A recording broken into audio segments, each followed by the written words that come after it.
All right, what's up, guys? We are back. Yeah, that too. Ben and Bananas, UFC Vegas 57, a packed week. I'm going to throw these guys a curveball in a second. We got our best bet. We have our best underdog play in a 3-fight parlay. I was going to wait for the end of the show. Let's do it right now. This is how I do things. A little curveball to both of my esteemed colleagues here. Guys, a huge Bellator 282 show, American Top Team literally doing the New World Order, taking over. We got a PFL, a pack show in Atlanta. Guys, throw me one play you guys like. Do we have a new middleweight champion? Give me an underdog on PFL. Well, I'll start with you, Elle. A play on PFL or Bellator off the top of your head. I'll be honest, I have not looked at the PFL card for this week. I'm not sure. I know I've looked at next week's because I know Kayla Harrison is on that show. So I've been focused on the girls, which I know are coming on next week's show. So I don't have one for that. But I think a great play for Bellator is Danny Sabatello over Ego. Okay. He's getting a lot of pub. He's getting like a lot of buzz this week. Danny Sabatello. It's wild. On the Contender Series, Dana White said maybe next time, and now he's really controlled his narrative over the last 6 months, 8 months. Ryan, you got a good bet on Bellator or PFL? Well, actually, you stole mine, but I got another one. There's plenty. So I'm going to go with Alexander Shablai over Brent Primus. Little known fact, Alexander Shablai is the only person to knock out Ryan the Mighty Quinn. So I better hope my guy's winning. But no, he's actually only gotten better since we fought. Like the way he mixes up combinations, he's got the grappling. Sometimes like his cage wrestling is a little suspect, but I just feel like he's only on the up, and I'm going with that. And like you said, there's plenty more to pick from there, but I'm going with that one. Okay, here we go. All right, we'll get into it. There was a curveball. Once in a while, I got to keep you guys on your toes. I can't just, give you the meat and potatoes right away. But let's go with it. UFC Vegas 57. Stack card. I saw a great post. There's like 4 fighters, and their combined records like 63-1. It's insane. Like, this is UFC at the highest level. The co-main event, the main event, and even Nurmagomedov. We got a lot of 19-0s on this damn card. It's insane. What's the best bet? What's your best bet, Elle? The card is stacked. Where are you looking? My best bet for this card is Thiago Moises in the over. Man, Moises is so good, and I really think he's a tough matchup stylistically for Christos Giagos. But more importantly, like, Christos is super tough. So I definitely think Thiago takes this fight, but I think we're either looking at over 2.5 rounds or we're looking at a decision. And he's got a great cornerman this weekend too, I believe. Yes, he does. Grant's out there with him. Man, he's got a killer corner. He's got, I believe, Pahumpa, Makaho, one of our Muay Thai coaches, and then Grant. So yeah, I love that fight. It's actually the whole card is so big, and a lot of limelight on Shavkat and Neil. A lot of limelight and some under stuff. Curtis, Action Man's on the card. Thiago's actually getting underrated. That fight's a really, really good fight. Not enough love. Ryan Quinn, my guy, the cornerman. What's your best bet? UFC Vegas 57. I got Shavkat, and I forgot how to pronounce his last name, Rakhmonov. Rakhmonov. Say it 5 times. Anyway, I like him over Neil Magny in a decision. Okay. I know Neil traditionally could win these fights, but I just feel like if there's ever been any trouble with Neil, it's when he's getting caught in the submission game. I know I'm not really looking at him getting submitted, because actually the times he got submitted were actually a while ago. But against somebody like this, those submission attempts are going to chew up a lot of clock. So I feel like you're just going to see a lot of grind with this one. Plus, I heard that Neil had a baby recently within the last couple months. And if you had a baby, it just totally screws your sleep schedule. I heard he stayed local for his camp, so I just really like Shavkat by decision in this one. Like the baby thing I can triple or quadruple down. Yeah. So I understand that. I'm really intrigued. That's probably the fight I got to see. I got to see this fight. Out of all these fights, I think I know where the main event is going, to be honest. I'm leaning heavy one way or another. I got to see if Shavkat can really get through Neil Magny. He's maybe one of the most underrated fighters in the history of the UFC, especially the welterweight division. Wins over just bona fide Hall of Famers. It's just like, where is he at? Like, let's just see where he's at. We saw with Chimaev and Burns. It has a little feel of that. So I'm really intrigued. So, okay, I like that best bet. Underdog play, a lot of them to go through. I talked to Felicia Spencer. She likes a couple underdogs on this card. So, Elle, what's the underdog play on UFC Vegas 57? I know there's a couple big money underdogs, but I actually stayed away from those. I was really surprised to see Brian Kelleher as such a big underdog in this fight against Mario Batista. Batista is an absolute technician, and he is very good, but we've seen him struggle in the past with guys who can kind of muddy the waters with like Trevin Jones. And man, Kelleher has that style. He has that style to beat Mario Batista. And he's a guy where if it's good odds, I feel like he's definitely worth throwing some money on. I like Boom Boom is one of those guys when he's a favorite, I stay away from. It's like, is he really a favorite? When he's an underdog, I'm all in. I love him when he's an underdog. So I'm all in with that one. I like that. Ryan Quinn, what's your underdog play, my man, UFC Vegas 57? I got Rodolfo Vieira over Chris Action Man Curtis. I know that Chris looked really good in his recent fights. However, if you look at Chris's past fights, a good example is when he fought Magomedov. He tends to struggle with the wrestling and the grappling. And Rodolfo he was like the Michael Jordan of grappling when he got into MMA. He's acquired wrestling. I wouldn't say he's got great wrestling. He has acquired wrestling from mixed martial arts. And I think it's going to be enough to edge out a win here. I mean, he might even submit him, but I just think that he's going to be able to get past the boxing that Chris has to offer. Chris is a little bit smaller, but that's not going to play a factor here. I just really like Rodolfo. Okay, I like this. A really quick question, both of you guys, with that. We know Vieira is one of the greatest grapplers in the world, right? Mm-hmm. Both of you guys, Ryan fought for a living. Maybe you have a comeback fight in 18 months. We see Elle is undefeated, don't know how to lose. One of the huge prospects in female MMA. When you guys fight someone who's just so A++ or a Madden rating, he's 100 in the grappling, in the submission game. How does that mess up with your game? Do you see, hey, I got to take care of myself, and if I'm a boxer, I still need to get my shit off. I still need to get off. Or are you still, is it so much in your mind of like, hey, I got to be worried here. I can't go down here. I feel like that's how Oliveira is getting some of these great strikers.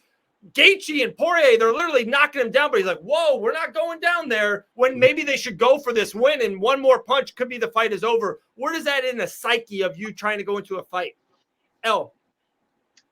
For me, in my experience, I'm not typically afraid of entering the guard. I've definitely been in some muddy water for sure in that position, but at least at the level I'm currently fighting at, I think it's incredibly difficult for someone to sub you off of their back. Now, as for getting taken down, the thing about Oliveira is he is an exception to that rule. Yeah. I think he's on a level that other guys just like. Yes, Rodolfo Vieira is very good. His grappling has been amazing, but it's not on Charles's level. Very few people have the danger factor off their back. And if we look at Charles Oliveira, he's not even subbing a lot of people off of his back these days either.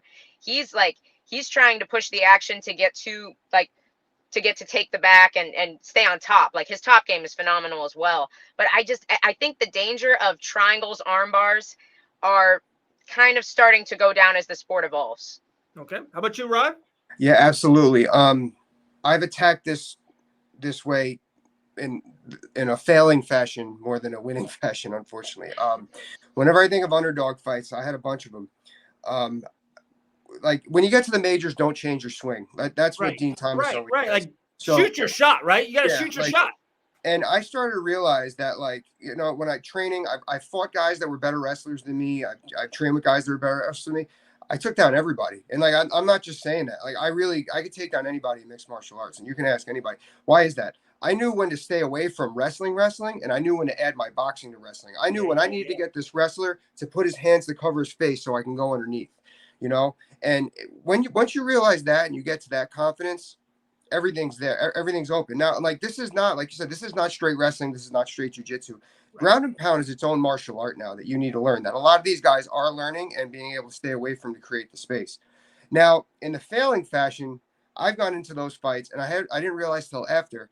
I didn't go in there to win. I went in there to compete. And then I remember one time I had one fight. It was a great fight. I was the underdog. And I didn't realize till like a week or so later, I'm like, man, I really didn't want to beat that guy. I just wanted to compete with him.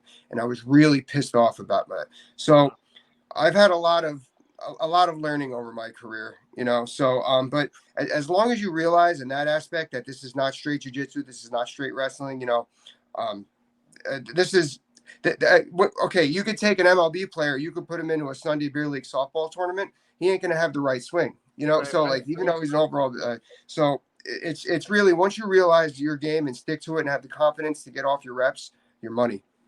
Jeez, the listeners just got underneath the learning tree right there. The mighty Ryan Quinn just gave us. All right, here we go, guys. Probably our favorite thing on the show, our 3-fight parlay. We're going to hit one of these. This is happening this week. I'm speaking it into existence right now. Elle Wagman, your 3-fight parlay. Let's go. Let's get this money. So, as you know, I have a ton of teammates on the card this weekend. I am going with an all ATT parlay. Woo! I didn't throw an underdog in this time, but they're all close favorites. I'm going with Cody Durden over JP Bays. I'm going with Sergey over brain fart. Paiva. I'm going with Sergey over Paiva, and then I'm going with Thiago over Christos Giagos. I like it, man. That's going to be a nice little artwork. We'll do the old American top team logo in the top right corner. We can make that happen. I like that. The American top team 3-fight parlay. Ryan Quinn, where we going, man? 3-fight parlay. Take it away. All right, right at the top. First, I need to develop a hashtag called #ChewClock or something, because I notice I say that a lot. But like, I see here Vanessa Demopoulos versus JQ Frey. I see that. That's going the over. What'd you say? Demopoulos. Yeah, see, luckily my name's easy. I just see that going the over. I see good ground versus experience, and I see a lot of clock chewing there. So I just see that going over. I got TJ Brown over Shaylin. I'm not even going to attempt that gentleman's name. Just because he trains at Glory with my man James. He's been training with Bryce Mitchell. And a lot of these fighters that come over from Asia, they have like an unknown, mysterious record, so to speak. Like, you know, like, who have they really fought? And I feel like TJ's he's had the tougher strength of schedule. He's got the training background to prove it. I'm seeing a win there. And Thiago, I got it.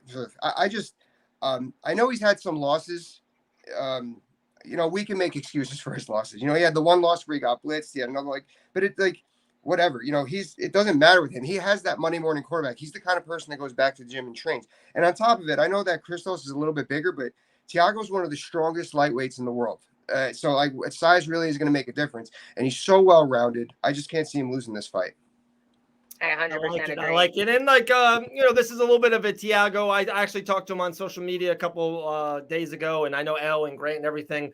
He just, it's not even like you said, we're not making excuses at all. But his opponents, his lineup over the last 3 years, it's like Charles Oliveira and Thiago Moises. Like, you can line those guys up. It's amazing the fights that he's fought, and kind of almost, you know, Islam Makhachev wasn't really Islam Makhachev then. Benny Darush was not Benny Darush what he is now. Everyone thinks he's a title fight away. So it's I think this fight, I think it's like not a thank you, but it's like, okay, we gave you this a tough ass road.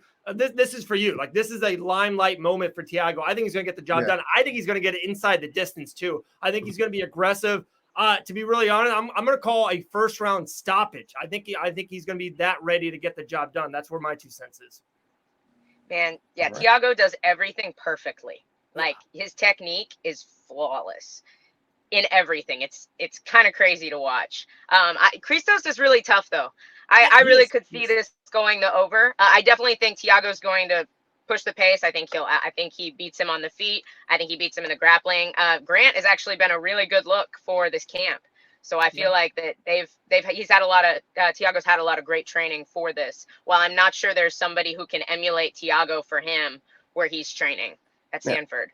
I remember when Thiago came here 7-8 years ago, like you said, he does everything perfect. You know, then he was just so focused on thinking to do everything perfect that he was like paralyzing himself, paralysis by analysis. Right.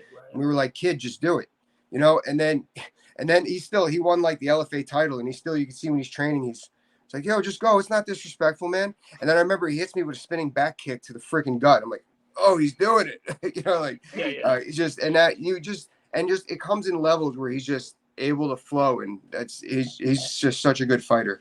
And I think now, 2022 to 2023, I think this is one of these sneaky 4, 5, 6 fight winning streak that Thiago is going to start Saturday night. Guys, I'm going to pull the curtain back a little bit. We're recording mid-Wednesday. Usually we do it Wednesday nights. Of course, I won't say anything, but I will say this. I got up around 4 a.m. this morning to put on Obi-Wan Kenobi, the last episode. I can't wait for you guys to watch it. Get back to me. It was a good one. It was a good one. Hey, we had a trivia question last week. Oh, give it. All right. Trivia The time. question was, who was the other Triple Crown winner from the North American promotions, Right. UFC, Bellator, Strikeforce, besides Gegard Mousasi? And the answer was Chris Cyborg. Amazing. Amazing. You have another trivia one for us on the spot? Throw it out. Who was the only fighter to knock out Ryan Quinn? No, I don't know. I will think of one. I will have one weekly. I do not have. Yeah, that's dude, the Ryan Quinn trivia. That's how we end the shows, man. Come on. I like this. I can't think of anything off the top of my head right now.